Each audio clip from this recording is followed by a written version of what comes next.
रंगों और मस्ती से भरा हुआ त्योहार होली यह एक ऐसा दिन है जिसमें क्या बच्चे और क्या बड़े सभी चाव से रंगों के इस त्योहार का आनंद उठाते हैं। घर में तरह तरह के पकवान बनाए जाते हैं। होली की मस्ती, हुड़दंग, शरारतें अपनी जगह है, लेकिन क्या आप जानते हैं कि होली क्यों मनाई जाती है? नमस्कार, आप देख रहे हैं हमारा YouTube चैनल दी ट्रूथ और मैं हूं आपके साथ अनामिका रघुवंशी। क्या है, आइए जानते हैं इससे जुड़ी पौराणिक कथाएं। तो देखिए हमारी एक खास रिपोर्ट। ये कदाचित होली को लेकर सबसे प्रचलित कथा है। इस कथा के अनुसार राजा हिरण्यकश्यप अपने अहंकार में इस तरह चूर थे कि स्वयं को ईश्वर मानने लगे थे, लेकिन उनके पुत्र प्रहलाद भगवान विष्णु का परम भक्त था। हिरण्यकश्यप को ये बात इतनी नागबार गुजरी कि उन्होंने प्रहलाद की हत्या करने की ठान ली। हिरण्यकश्यप की बहन होलिका को वरदान था कि उसे अग्नि जला नहीं सकती।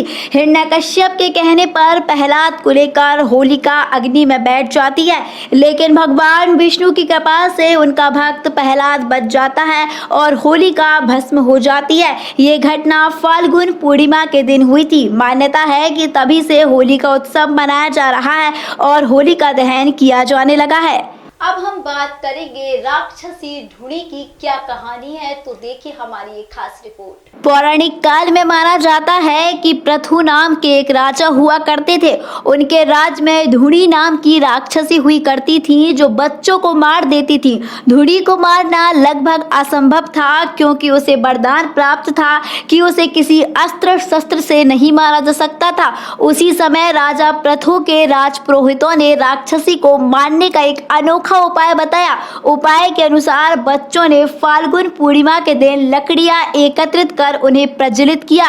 राजपुरोहितों के मुताबिक बच्चों को देखकर राक्षसी आएगी और बच्चों के हंसने, शोर, नगाड़ों और हुड़दंग की आवाज उसके लिए काल साबित होगी। ऐसा ही हुआ भी। होली के दिन इस योजना के अनुसार पृथु के राज्य को राक्षसी ढूंढी से मुक्ति मिली है। तभी से फाल्गुन पूर्णिमा की ये रस्में निभाई जाती हैं। पूतना और होली का क्या कनेक्शन है, तो देखिए हमारी एक खास रिपोर्ट। कहा जाता है कि कंस ने बालक कृष्ण को मारने के लिए राक्षसी पूतना को भेजा। पूतना की योजना थी कि वह विष युक्त स्तनपान कराकर बाल कृष्ण को मार देगी, लेकिन लीलाधर की लीलाएं बाल रूप में ही आरंभ हो चुकी थी।